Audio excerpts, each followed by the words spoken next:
أعوذ بالله من الشيطان الرجيم. بسم الله الرحمن الرحيم.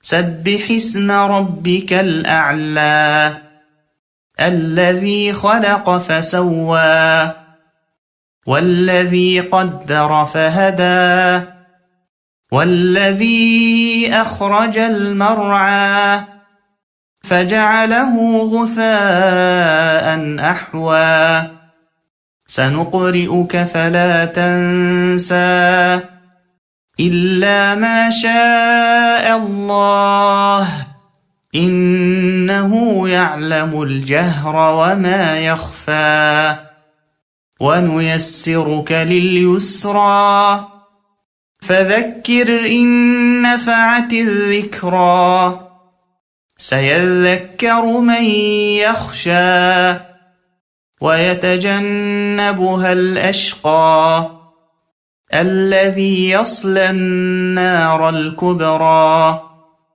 ثم لا يموت فيها ولا يحيا قد أفلح من تزكى وذكر اسم ربه فصلى بل تؤثرون الحياة الدنيا والآخرة خير وأبقى إن هذا لفي الصحف الأولى صحف إبراهيم وموسى.